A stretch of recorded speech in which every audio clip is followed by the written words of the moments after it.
Meu nome é Márcio. Vamos iniciar a primeira aula de prestação de contas. Prestação de contas. Para que serve? Quem pode fiscalizar? O que é prestação de contas? De início, nós já temos essa preocupação, entender um pouco o que seria prestação de contas.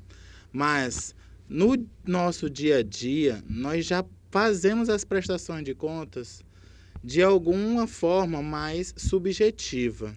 Uma criança, quando ela chega pedindo algo para os pais, que os pais dão o dinheiro e ela vai até um órgão comprar, lá ela já está fazendo a efetuação da arrecadação, quando os pais deram o dinheiro, e do gasto da despesa, do gasto quando ela compra o material. A prestação de contas se dá quando ela chega em casa com o material e o pai necessita do troco. É onde ela vai falar o que ela fez com o dinheiro e de que forma gastou. Então, não é diferente no órgão público. Na administração pública, todos os nossos governantes, eles necessitam pegar o dinheiro público, gastar, porém, entretanto, ele tem que sempre dar um direcionamento, ele tem que substanciar todos esses gastos da melhor forma possível. Por quê? Porque sempre nós temos no setor público um confronto entre arrecadação e despesas necessárias. Então, tudo que eu arrecado, eu tenho que gastar. E esse gasto sempre tem que ser prestado contas. Eu não posso gastar o dinheiro público de forma aleatória. Assim, o motivo e a finalidade dessa aplicação devem ser comprovados e demonstrados à população, sempre com boa fé e transparência. Então, tudo que o governo fizer em sua prestação de contas, ele tem que formalizar de tal forma que todos compreendam e que todos entendam o que foi gasto e como foi gasto. O artigo 70 nos dá uma boa visualização disso. O artigo 70, a fiscalização contábil, financeira, orçamentária, operacional e patrimonial da União e entidades da administração direta e indireta quanto à legalidade, legitimidade, economicidade, aplicação das subvenções e renúncia da receita será exercida pelo Congresso Nacional, mediante controle externo e pelo sistema de controle interno de cada poder. Para que nós entendamos melhor o artigo 70, nós temos que grafar e estudar de uma forma mais adequada alguns desses tópicos. A fiscalização contábil, financeira, orçamentária, operacional e patrimonial é justamente a base do gasto do governo, certo? Da União e das entidades. Agora, administração direta e indireta. O que seria essa administração direta e indireta? A administração direta é constituída dos serviços integrados na estrutura administrativa da resistência da República e dos ministérios. Então, a administração direta é tudo que está ligado direto ao governo, onde favorece com que ele exerça a atividade, como, por exemplo, os gabinetes e as secretarias. Todas dão suporte ao governo para que ele faça uma boa execução de suas atividades. A administração pública indireta é constituída de entidades criadas por lei específica e que possui personalidade jurídica própria, as autarquias e as fundações. Aonde o leque do governo não tem como chegar, ele se utiliza da administração pública indireta. De que forma? Da forma de que ele favorece essas mesmas para que elas possam exercer atividades ao bem público. Um exemplo, as fundações. Existem fundações de ensino, aonde o governo não chega com as escolas públicas, ele favorece com as fundações de ensino, as fundações de saúde e as autarquias. temos autarquias que são fiscalizadoras. Então, isso é administração pública indireta. Voltando ao artigo 70, nós temos 3 pontos bem relevantes, que é justamente quanto à legalidade, legitimidade e economicidade. Esses 3 fatores são bem enfatizantes. Na legalidade, neste tipo de controle, haverá uma verificação no sentido da legalidade do ato praticado. O ato deve ser realizado em conformidade com o que a lei determina. Nada que o governo faz deve ser contra a lei.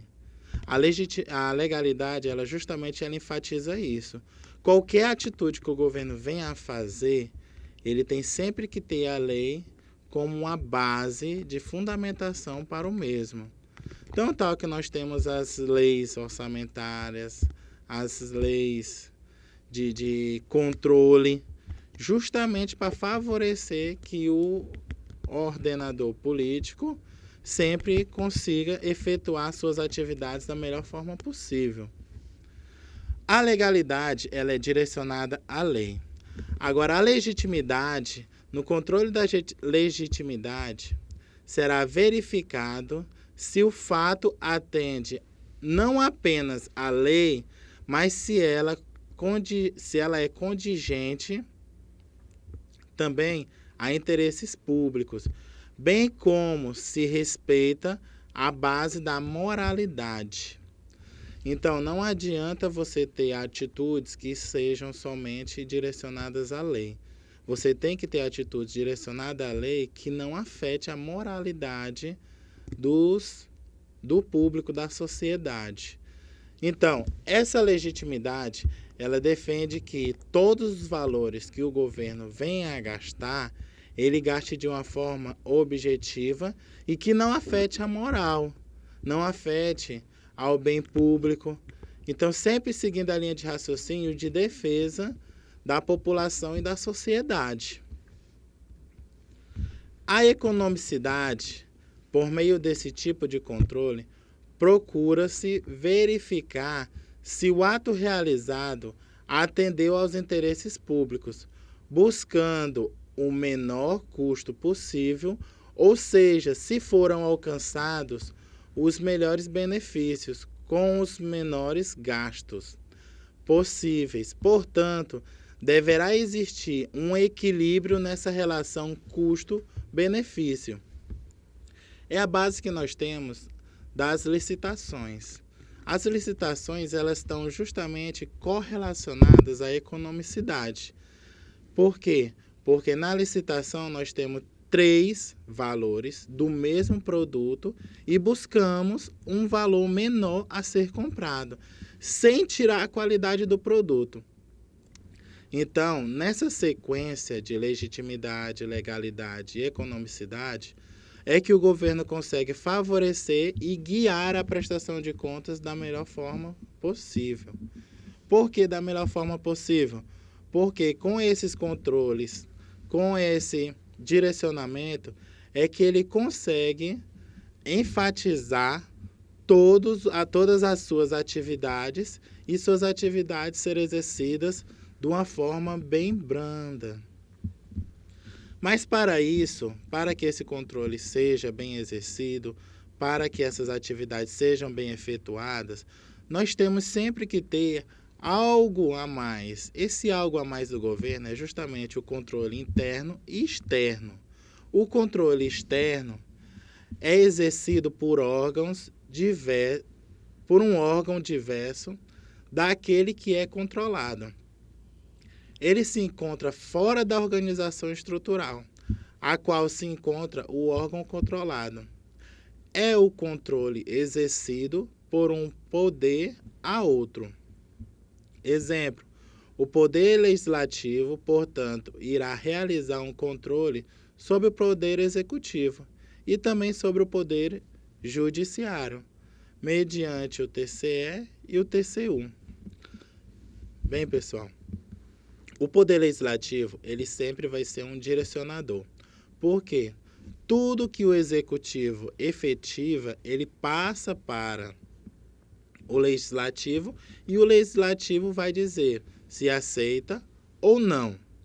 Então, quem é que realiza todas as atividades? É o executivo.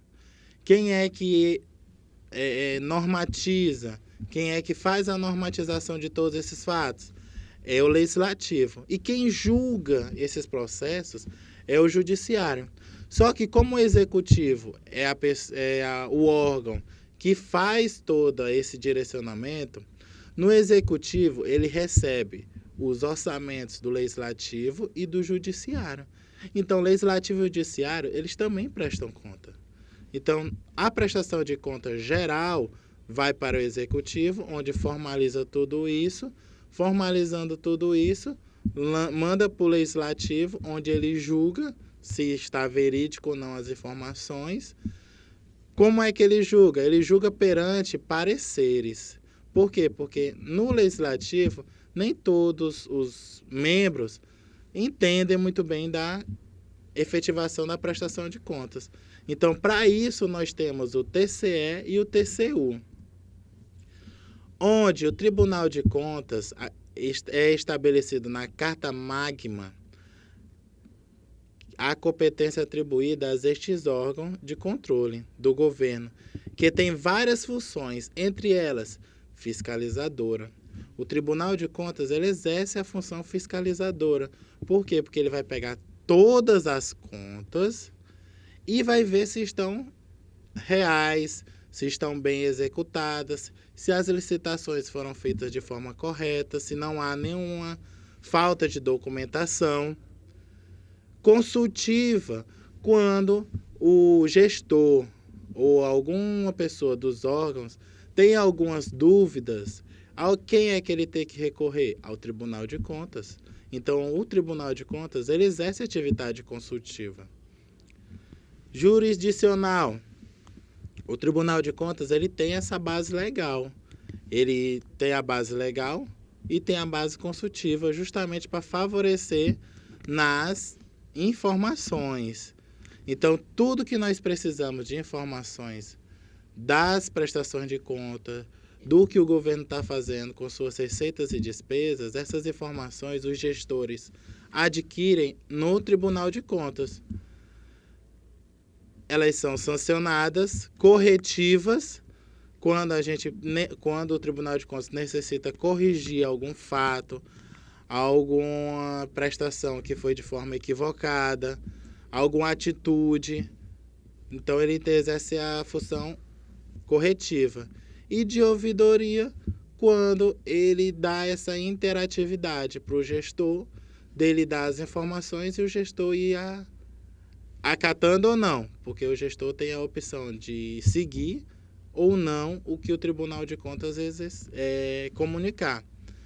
Os tribunais de contas que existem são os tribunais de contas do município, do estado, Distrito Federal ou União, sendo que nem todos os municípios têm Tribunal de Contas, eles são mais escassos.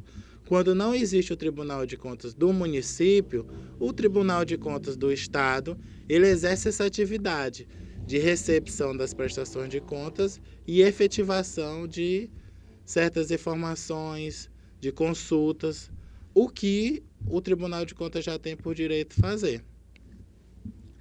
O controle interno, ele é realizado pelo próprio órgão sobre suas pessoas e atividades, sendo que cada poder executivo, legislativo e judiciário deve estruturar seu sistema de controle interno. Então, todos os controles internos efetivados, eles são justamente para favorecer a prestação de contas.